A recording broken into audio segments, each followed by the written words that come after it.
한 해가 저무는 광화문 광장입니다. 춥습니다. 스산합니다.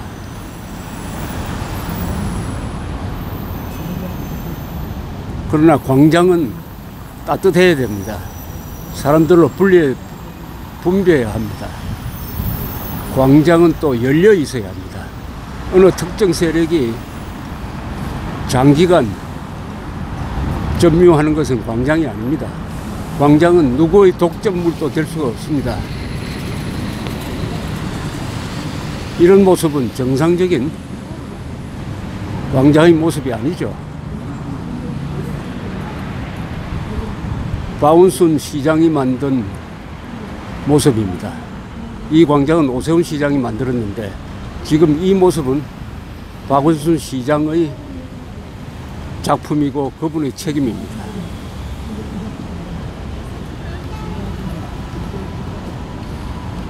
이순신 충무공 이순신 장군 동상입니다. 광화문 광장의 상징입니다. 여기는 대한민국 공간입니다. 조선조 공간은 저 따로 있습니다. 경복궁이죠. 경복궁. 저 끝에 있는 광화문 넘어 경복궁. 저 청와대가 보이는군요. 청와대 본관이 보입니다. 북한산이 당겨져 보이는 대한민국의 파워센터입니다. 여기에 저 미국 대사관이 있고 교보문고가 있습니다. 교보생명 그리고 지하에 교보문고. 좋은 공간이죠. 역사와 문화 그리고 우리 국력에 비추어 가지고는 일찍 잘 지은 세종문화회관이 또 보입니다.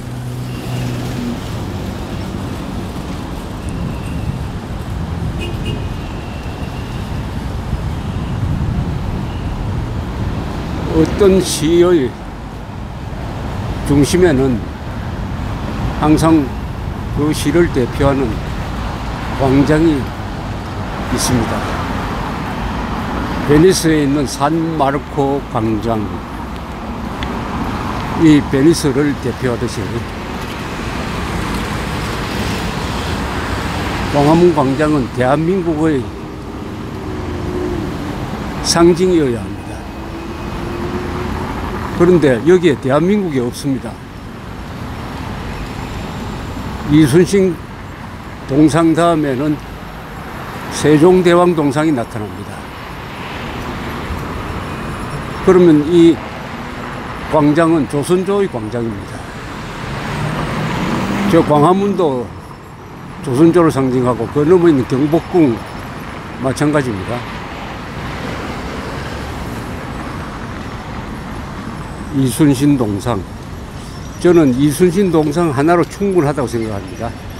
세종대왕 동상 저 자리에 당연히 들어서야 할 분이 있습니다. 바로 이승만 대통령 동상입니다. 대한민국 초대 대통령 동상. 저 자리에 또 전국에 아마 수십 개는 될 세종대왕 동상을 꼭 세워야 할 이유가 있었습니까? 이 공간은 대한민국 공간입니다. 조선조 공간은 따로 있습니다. 대한민국은 조선조와 비교할 수 없는 국력과 세계적 위상을 가진 나라입니다. 세종대왕 이순신만 위대한 게 아니고 이승만, 박정희, 이병철, 정주영 훌륭한 사람, 훌륭한 대한민국 국민 많습니다.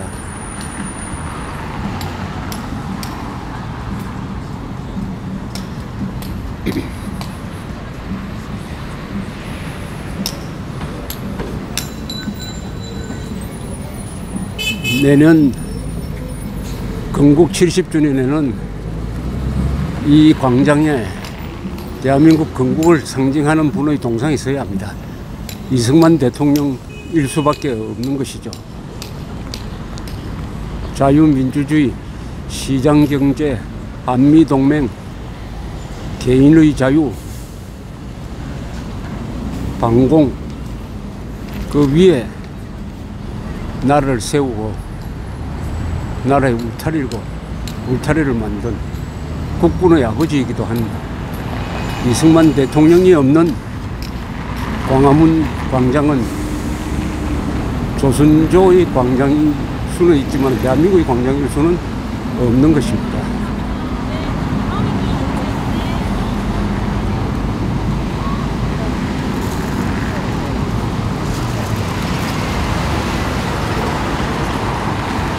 우리 동맹국 미국 대사관 앞에 항상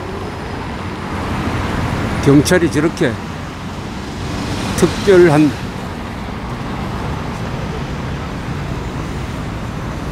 경비를 해야 되겠습니까? 꼭 누군가에 의해서 포위되어 있는 느낌이 듭니다. 우리 동맹국의 대사관이 한국에 있는 친북, 좌익, 종북 세력에 의해서 포위된 모습이 아닙니까, 이거?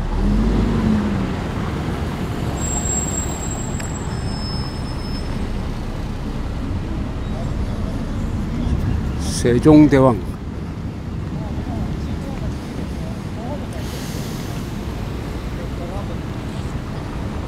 이 한글로 쓴 거는 잘못됐습니다. 한자로 세종대왕이라 써야 합니다. 세종대왕은 한글을 만들 때 한글 전용하라고 만들지 않았습니다. 한자와 한글을 같이 쓰라고 만들었습니다. 세종대왕은 되게 발음 보호일 뿐이지 이분의 본명이라고 볼 수가 없습니다.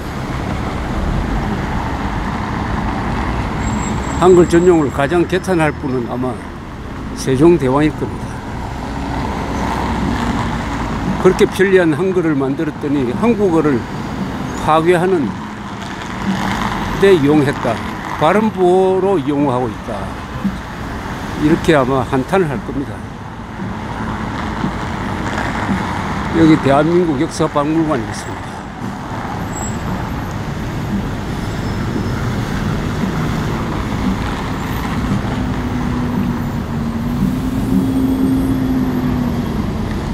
이 대한민국 역사 박물관은 이명박 대통령의 작품입니다.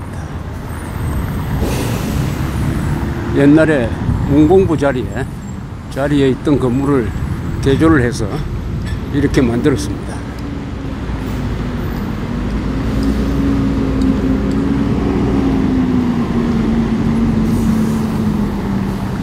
문재인 대통령이 대한민국 역사박물관 관장에 어떤 사람을 임명했느냐? 대한민국 정통성을 부정하는 사람을 임명했습니다.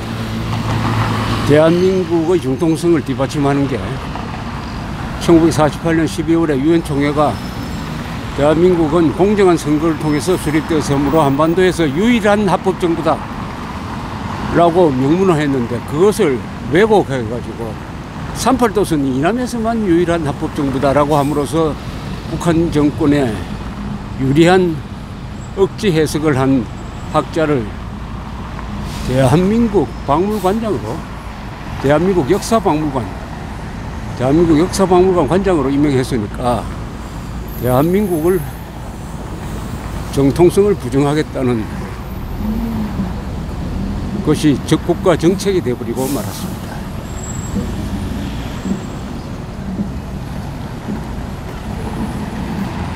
여기 오니까 이제 광장 냄새가 좀 나옵니다. 잔디도 있고 햇살도 있고.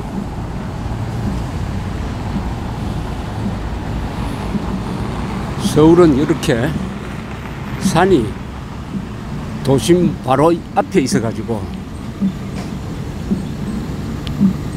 꼭 무슨 정원에 있는 느낌이 듭니다. 저 북한산 정보종합청사, 이 정보종합청사가 70년대 초에 완공되었을 때 이 근방에서 가장 큰 건물이었습니다.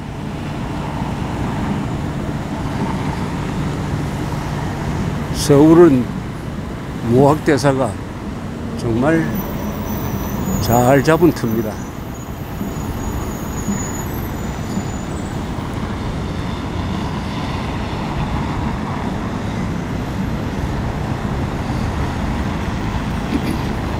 시위를 많이 하고 있습니다. 정부. 근데 요새는 시위를 하면 항상 텐트를 칩니다. 궁금한 것은 텐트 치는 저 땅은 누구의 땅이냐? 국가의 땅이냐? 국가의 땅이라면은 시위대한테 돈 받고 빌려주느냐? 아니면 공짜로 주고 있느냐? 그리하여 국고를 낭비하고 있느냐? 궁금합니다.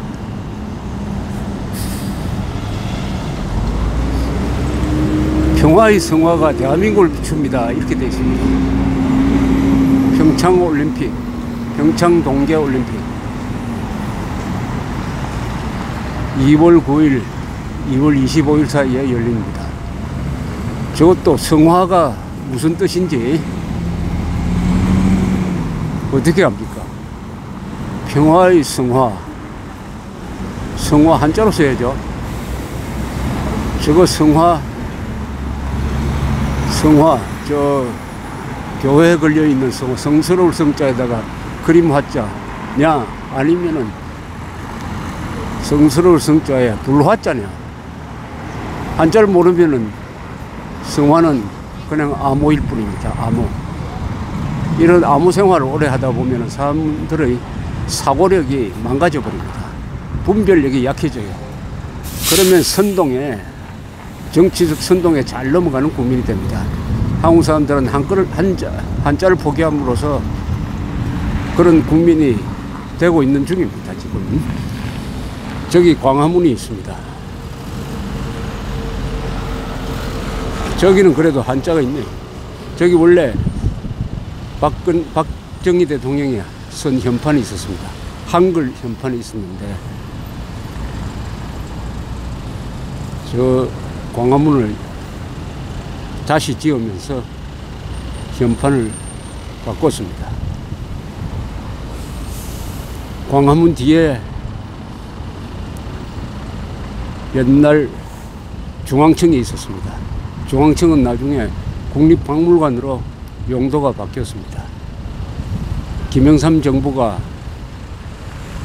중앙청 국립박물관으로 잘 쓰던 건물을 갑자기 조선 총독부 건물이었다고 해가지고 철거해버리고 말았습니다. 저기 있었던 석조 르네상스식 중앙청 건물은 1926년에 지어진 조선 총독부였습니다. 1945년까지 19년 동안 총독부로 쓰였지만 그 뒤로는 주로 중앙청 건물로서 한국 현대사의 현장이고 중심 건물이었습니다. 저기서 건국이 선포되고 박정희 대통령 국장이 이루어진 역사 현장이었습니다. 40년 이상 한국 현대사의 가장 중요한 건물로 쓰이던 저 건물을 느닷없이 조선 총독부 건물이었다고 해가지고 부순 김영삼 대통령의 그 행동은 역사 파괴입니다. 역사 파괴. 역사 파괴는 건물 파괴입니다. 역사적 건물을 파괴하는 것이 바로 역사 파괴죠. 저 자리에는, 저 광화문 뒤편에는 근사한 동아시아에서도 가장 아름다운 건물 중 하나였던 중앙청 건물이 있었어야 합니다. 굳이 조선 총독부 건물이었다고 기분 나쁘다고 해서 부수려면은 1945년 8월 15일 날 부수었어야 합니다. 그걸 우리 역사 속의 가장 중요한 건물로 편입시켜서 잘 쓰다가 갑자기 과거로 돌아가서 일제를 청산한다면서 부순 김영삼 대통령이 말년에는 어떻게 됐습니까? 외환위기를 불러가지고 그때는 일본에 특사를 보내가지고 달러 좀 구워달라고 했다가 거절당하고 결국 IMF 관리처제라고 가고 말았던 것입니다. 일본을 이긴다는 것은 말로 건물 부순다고 되는 게 아니죠. 실력으로 이기는 겁니다. 이 일본과 맞먹는 건 아니지만은 바짝 다가갈 정도로 국력을 키운 사람은 박정희 아닙니까? 그리고 전두환, 노태우 이런 군인 출신 대통령이었습니다. 그 사람들이 진정으로 극일을 한 사람입니다. 박정희는 친일한 사람이 아니라 일본을 극복한 사람이죠. 그러나 어쨌든 저 광화문 뒤편 경복궁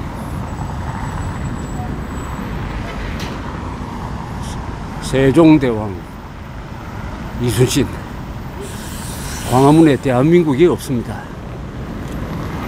제가 서 있는 이 자리에 이승만 대통령 동상이 서는 날 대한민국이 제대로 서게 될 것입니다. 감사합니다.